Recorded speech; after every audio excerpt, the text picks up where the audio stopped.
Yes.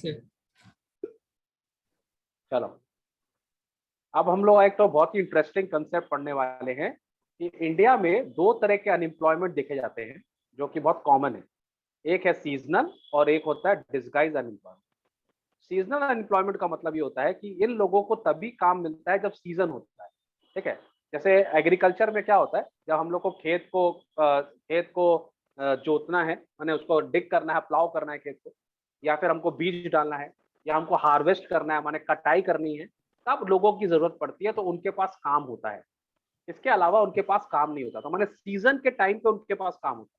इसको हम लोग बोलते हैं सीजनल अनएम्प्लॉयमेंट। ठीक है, माने इसका मतलब ये हो गया कि साल के 5 या 6 महीने ही उनके पास काम होता है, बाकी टाइम उनके पास काम नहीं है। ठीक है, एक और हमारे इंडिया में कंसेप्ट क्या है, उसको हम बोलते हैं डिसगाइज अनएम्प्लॉयमेंट। क्या बोलते हैं उसको? Disguise unemployment. तो मैं इसके लिए ना तुमको तो कहानी सुनाऊंगा समझाने के लिए। ठीक है, इंडिया में ऐसा होता है। सपोज कर लो एक पापा है, ठीक है, और पापा की एक कपड़े की दुकान है। सपोज कर लो एक कपड़े की दुकान है पापा की, ठीक है, और पापा के 3 लड़के हैं। ओके, 3 लड़के हैं,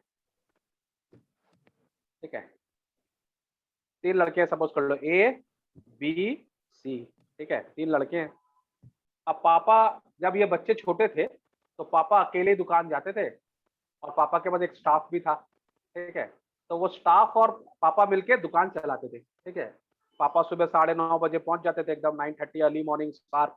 ठीक है, और 8 बजे तक दुकान पे रहते थे। 8 बजे क्या दुकान आते थे, स्टाफ के संग रहते थे, कमाते थे, खूब पैसा कमाते थे, अच्छा सेल होता था, और तीनों बच्चों का एजुकेशन के ऊपर पैसा खर्च करते थे। ठीक है, बच्चे पढ़ रहे हैं अच्छा खासा। थोड़े सालों के बाद एक बच्चा जो है, सपोज कर लो ए, पढ़ाई में थोड़ा सा नालायक निकल जाता है। 11-12 में आके उसने पढ़ाई छोड़ दी। ठीक है, इस लड़के ने आके पढ़ाई छोड़ दी। अब पढ़ाई छोड़ी तो क्या करेगा, पापा गुस्सा हो गए। पापा बोले एक काम करो, तुम दुकान पे आके हेल्प करोगे। तो ये लड़का जो है आस्ते आस्ते करके दुकान जाना चालू कर दे। ठीक है, तो ये लड़का कहाँ आ गया, दुकान आ गया। तुमको क्या लगता है, इस लड़के के दुकान में आने से दुकान में सेल अच्छी होगी कि खराब होगी, सेल बढ़ेगी कम होगी? कम होगी। क्या लगता है तुमको? कम होगी, कम क्यों होगी? क्योंकि अच्छा नॉलेज है नहीं कुछ बिजनेस के बारे में। अरे आस्ते आस्ते अगर डेली दुकान जाएगा तो नॉलेज तो हो ही जाएगी ना। हम्म। तो ये लड़का जब दुकान में हेल्प करने लगा तो क्या हुआ, दुकान की जो सेल है थोड़ी सी बढ़ गई पहले से। अच्छा, पापा को भी हेल्प मिल गई। अब ये लड़का सुबह 9:30 बजे जाकर दुकान खोल देता है, तो पापा थोड़े लेजी हो गए। पापा अब 9:30 बजे की जगह 12 बजे आने लगे। ठीक है, और ये लड़का सुबह 9:30 बजे जाता था। पापा कभी कभी घर जल्दी भी आ जाते थे, 6 बजे आ जाते थे, क्योंकि लड़का है तो वो बंद करके भी आ जाता था। ठीक है, और 1-2 साल के अंदर में क्या हुआ, ये जो बी था ये भी नालायक निकल गया। ठीक है, तो ये जो बी था ये भी दुकान जाने लगा। अब ये भी दुकान आ गया, उसी दुकान में बी भी काम करने लगा। ठीक है, अब दुकान में कितने आदमी हो गए, पापा भी हो गए, एक भाई तो था ही, चार एक और लोग। भाई हो गया, और स्टाफ भी हो गया है। अब क्या हुआ, पापा और ज्यादा लेजी होने लगे। ठीक है, अब पापा कभी कभी दुकान जाते ही नहीं थे, क्योंकि दो दो भाई दुकान पर बैठे हैं, दोनों यंग लड़के हैं, काम कर रहे हैं। ठीक है, तो पापा एक तरह से बिजनेस से आउट हो गए, और जल्दी आउट हो गए, माने उनकी उम्र थी लेकिन वो जल्दी आउट हो गए, लेजी हो गए। ठीक है, फिर थोड़े साल के बाद में ये तीसरा लड़का भी नालायक निकल गया। तो ये बोला मैं भी दुकान ही जाऊंगा, तो ये भी दुकान जाके बैठने लगा। अब तुम बोलो, ये तीनों लड़के दुकान में बैठे हैं, तो कोई बाहर वाला आदमी जो है वो क्या बोलेगा, तीनों लड़का काम कर रहा है, बोलेगा कि नहीं बोलेगा? Yes sir. माने तीनों लड़के काम में लगे हैं। लेकिन तुमको लगता है इस तीसरे वाले लड़के के होने या नहीं होने से कोई फर्क पड़ता है? नहीं फर्क पड़ेगा। नहीं फर्क पड़ेगा। क्यों? क्योंकि वो दो उतना काम कर सकते हैं जितना ये तीसरा जानबूझ के आने से इनका काम कम हो रहा है। उल्टा अगर ये लड़का किसी और के यहाँ काम करे तो इसको कुछ सैलरी मिलेगी या इनकम मिलेगी, लेकिन जब ये इस दुकान में जाके बैठेगा तो इनकम कुछ बढ़ा नहीं पाएगा ये, है कि नहीं? तो ये जो लड़का है ना, जो अपना सर्विस दे रहा है और उसके कारण कोई इनकम नहीं हो रहा है, इसको हम डिसगाइज अनएम्प्लॉयमेंट बोलते हैं। डिसगाइज का मतलब छुपा हुआ, है ना? कहने के लिए दिख तो रहा है कि ये लड़का काम कर रहा है, दुकान में जाता है, बैठता है, सब कुछ करता है, लेकिन इसका काम से कोई उत्पादन नहीं हो रहा है, प्रोडक्शन नहीं हो रहा है। हमारे इंडिया में ऐसे बहुत केसेस है, बहुत केसेस है, जब घर के बहुत सारे लड़के एक ही दुकान में जाके बैठ जाते हैं, और उल्टा जाके लड़ते हैं दुकान में जाके, आपस में भिड़ाई होती है। अगर वो बच्चे दूसरी जगह काम करें तो उस घर का भी फायदा होगा और देश का भी फायदा होगा। लेकिन हम लोग इसको डिस्गाइज अनएम्प्लॉयमेंट बोलते हैं, और ये हमारे देश में बहुत हो रहा है। आप लोग चेक करना इस चीज को। तुमको ऐसा कोई याद है जहाँ पे ज्यादा लोग हैं, काम कर रहे हैं घर में, पार्थ, तुम्हारी नजर में?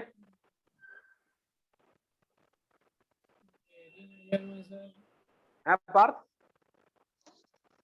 मेरी नजर में तो क्या ज्यादा लोग सर, मेरी क्या? नजर में कोई है ही नहीं। मेरी अच्छा, नजर में कोई है नहीं। तुम ध्यान देना, ठीक है? तो seasonal unemployment happens when people are not able to find job during month of the year. तो जो बहुत सारे लोग हैं जो किसी ना किसी साल के महीने में काम नहीं मिलता। People dependent upon agriculture usually face such kind of problem. There are certain busy season when sowing, harvesting, weeding, threshing is done. बड़ा जब सीजन होता है तब इनको काम मिलता है। जब बीज बोने का टाइम है, कटाई का टाइम है, ठीक है, थ्रेशिंग का टाइम है, तो उनको काम मिलता है। इसके अलावा वो काम नहीं मिलता। Certain months do not provide much work to the people dependent on agriculture. In case of disguised unemployment, people appear to be employed. They have agricultural plot where they find work. This usually happens when family members engage in agricultural activity. The work requires the service of 5 people but engage 8 people. माने एक परिवार है, उनके पास एक खेत है, ठीक है, उस खेत में अगर 5 आदमी काम करे तब भी बहुत है, लेकिन परिवार का सब आदमी खेत में ही काम कर रहा है, तो जरूरत नहीं है, उससे ज्यादा लोग काम कर रहे हैं। इसको हम डिस्गाइज अनएम्प्लॉयमेंट बोलते हैं। समझ में आ गया? जरूरत से ज्यादा लोग काम कर रहे हैं, ठीक है। If 3 people are removed from the productivity of the field will not decline. The field requires the service of 5 people and the 3 extra people are disguised unemployed. माने दुकान में सिर्फ 2 लड़कियों की जरूरत है, पापा और स्टाफ भी तो काम कर ही रहे थे पहले ना, 2 जन काम कर रहे थे। तो अगर हम उस दुकान में 5 आदमी आ जाएंगे तो 3 आदमी जो हैं वो फालतू का एम्प्लॉयड है, उनका कोई काम नहीं है। In case of urban areas, educated employment has become a common phenomena. Many youth with matriculation, graduation, and post-graduation degree are not able to find jobs. The study showed that unemployment of graduate and postgraduate has increased faster than among matriculates. A paradoxical manpower situation witness a surplus of manpower in certain categories with shortage of manpower in others. अब यहाँ पर क्या बोल रहे हैं, जो लड़के class 10 और 12 पास कर लेते हैं, ठीक है, उनको ऐसा लगता है हमको नौकरी दीजिए, पर 10 के और 12 के बच्चों को नौकरी क्यों देगा जब मेरे को बीकॉम मिल रहा है, ठीक है, जब मेरे को मास्टर्स मिल रहे हैं, ग्रेजुएट मिल रहे हैं, पढ़े लिखे मिल रहे हैं, अच्छे रिजल्ट वाले मिल रहे हैं। एक लड़का है 90% लेकर पास हुआ है, एक लड़का 60% लेकर पास हुआ, मैं किसको नौकरी दूंगा? 90 वाले को। 90 वाले को, वो ज्यादा एफिशिएंट है। लेकिन 60 वाला लड़ रहा है, मेरे पास जॉब नहीं है, सरकार क्या कर रही है, सरकार कुछ नहीं कर रही, तू क्या कर रहा है? तेरे को जब एग्जाम ढंग से देना था तो देना था। समझ आया बात? Yes, sir. There is unemployment among technically qualified person on one hand, while there is dearth of technical skills and required for economic growth. बोल रहा है बहुत जगह हम देखेंगे कि बहुत सारे लोग तो ऐसे जो एक जैसे इंजीनियर्स लोग को देखिए, इंडिया में इंजीनियर की भरमार है, ठीक है, यूपी बिहार से तो इंजीनियर भर भर के निकलते हैं, ठीक है, लेकिन उतना काम नहीं है हम लोग के पास उनके लिए, क्योंकि उतना डेवलपमेंट नहीं हो रहा है गाँव अपनी इंडस्ट्री में, ठीक है। Unemployment leads to wastage of manpower resource. People who are an asset of an economy turn into liability. There is a feeling of hopelessness and despair among the youth. People do not have enough money to support their family. Inability of educated people who are willing to work to find gainful employment implies a great social waste. अब सरकार ने पैसा खर्च करके लोगों को पढ़ाया, mid day meal दिया, उनको खाना दिया, पानी दिया, उनको पढ़ा लिखा इंफ्रास्ट्रक्चर दिया, कॉलेजेस दिए, और वो बच्चे जब पढ़ लिखने के बाद, डिग्री लेने के बाद अगर उनको काम नहीं मिल रहा है तो उनका तो नुकसान है ही, संग में सरकार का भी काफी नुकसान होता है, ठीक है। चलो यहाँ से पढ़ो Parth. Unemployment tends to increase economic overload. The dependence of unemployed on the working population increases the quality of life of an individual as well as of society is adversely affected. As well as of society is adversely affected when a family has to live on a bare subsistence level. Subsistence का मतलब ये होता है, subsistence का मतलब ये होता है कि जितना चाहिए उतना ही है, ज्यादा नहीं, ठीक है। There is a general decline in its health status and rising Health withdrawal from the status. status Hmm. and rising withdrawal from the school system. Hence, unemployment has detrimental Detrimental impact impact. detrimental impact on the overall growth of the economy. Increase in unemployment is an indicator of a depressed economy. It also wastes the resources which could have gainfully employed. If the people cannot be used as a resource, they naturally appear as a liability to the economy. Liability to the economy. In case of India, statistically, the unemployment rate is low. A large number of people represented with low income and productivity are counted as employed. They appear to work throughout the year, but in terms of the potential and income, it is not adequate for them. The work they are pursuing seems forced upon them. They may therefore want other work of their choice. Poor people cannot afford to sit idle. They tend to engage in any activity irrespective of its earning potential. The earning keeps them on a bare subsistence level. बोल रहा है India में एक problem है कि generally लोग खाली नहीं बैठते हैं, वो कुछ ना कुछ काम कर लेते हैं क्योंकि गरीबी इतनी है, काम नहीं करेंगे तो खाएंगे क्या। लेकिन बहुत बार ऐसा होता है कि उनका काम को जितना माने वो काम ज्यादा अच्छा काम करने लायक है और काम नहीं मिल रहा है, इसके लिए उनको कुछ भी काम करना पड़ेगा, ठीक है, और वो कर लेते हैं, ठीक है। Moreover, the employment structure is characterized by self-employment in the primary sector. The whole family contributes in the field even though everybody is really needed. So there is disguised unemployment in the agricultural sector. बहुत सारे लोग ऐसा कुछ काम नहीं होता तो अपने खेत में ही काम कर लेते हैं, तो वहाँ पे disguised unemployment हो जाता है. But all the family also have to share in what they have produced. This concept of sharing of work in the field and the produce reduces the hardship of unemployment in the rural sector. But this does not reduce the poverty of the family. Gradually, surplus labor from every household tends to migrate from village in search of jobs. बोला हर घर में एक ही problem है, आप खेत में अगर 8 आदमी से काम तो करवा लो, जरूरत है 5 आदमी की, काम कर रहे हैं 8 आदमी, तो वो बेकार का काम कर रहे हैं। लेकिन प्रॉब्लम ये है कि जो खेत से जो फायदा होने वाला है वो भी तो 8 लोगों में बट जाएगा, है कि नहीं? समझ में आ रहा है? Yes, तो अगर sir. 8 लोगों में बटेगा तो फिर गरीबी रहेगी, अमीर होंगे कैसे? तो इसी के लिए आजकल बहुत सारे लोग अपना खेत छोड़ के शहर की तरफ भाग रहे हैं कि वो लोग कुछ एक्स्ट्रा इनकम करें, ठीक है। Let us discuss about the employment scenario in the 3 sectors mentioned earlier. Agriculture is the most labor absorbing sector of the economy. In recent years, there has been a decline in the dependence of population on agriculture, partly because of disguised unemployment discussed earlier. Some of the surplus labor in agriculture has moved to either the secondary or tertiary in the secondary sector. Small scale manufacturing is of the most labor observing.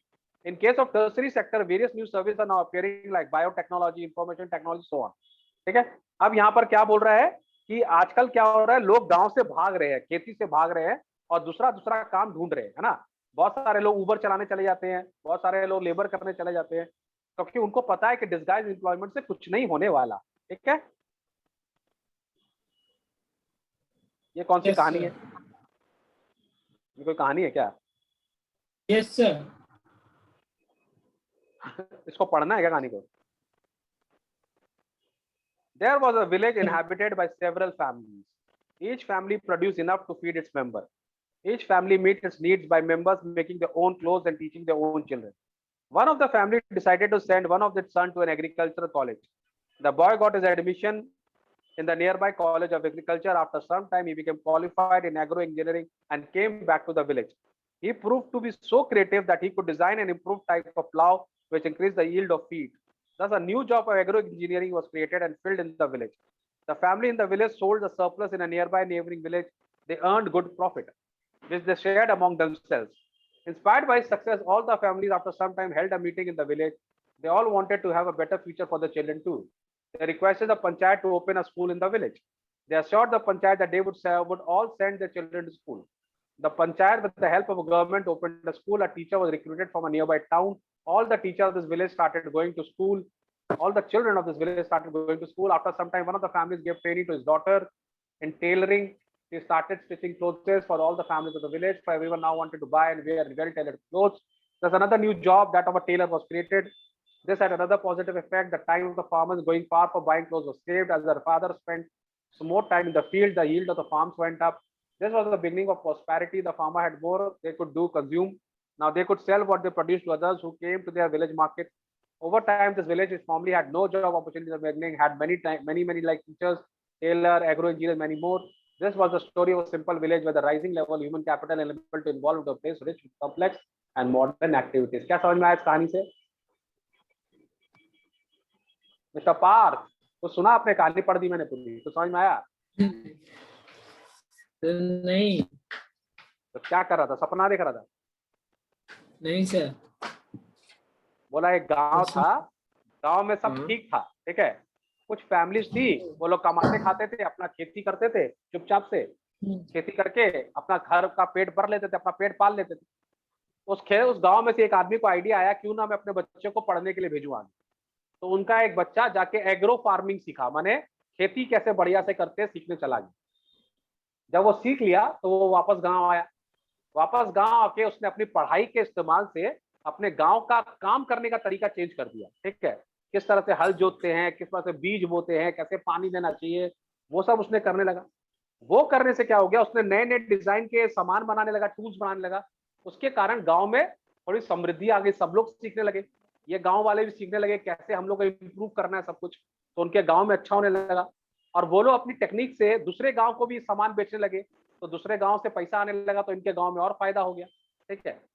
अब ये जो लड़का पढ़ा लिखा था, इसने और भी लोगों को सिखाया, तो इन सबको अच्छा लगने लगा।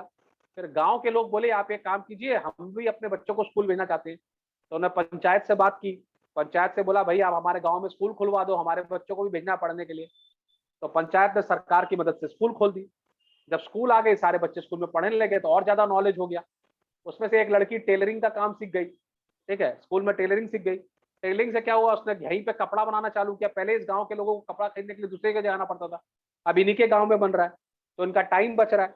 टाइम बचने से क्या होता है, फार्मर और काम करने लगे खेत में, और खेत में काम करने से और प्रोडक्शन होने लगा, और प्रोडक्शन होने से अब दूसरी जगह वो बेचने लगे, तो इनका और फायदा होने लगा। तो एक आदमी के पढ़ने से एक चक्का घूम गया। समझ में आ गया बात को? Yes sir. तो अगर घर में एक लड़का भी पढ़ा लिखा होगा तो पूरा घर का फ्यूचर चेंज हो जाएगा। समझ में आ रहा बात को? Yes sir.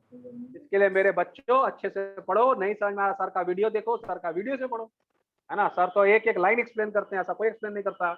और पार्थ कुमार, आपका मन हो तो आप अपने फ्रेंड लोग को भी वीडियो शेयर कीजिए, पर आप करते नहीं है क्योंकि आप नहीं चाहते कि कोई और पढ़े। मेरे सर हैं मयंक सर, खाली हम ही पढ़ेंगे, है कि नहीं?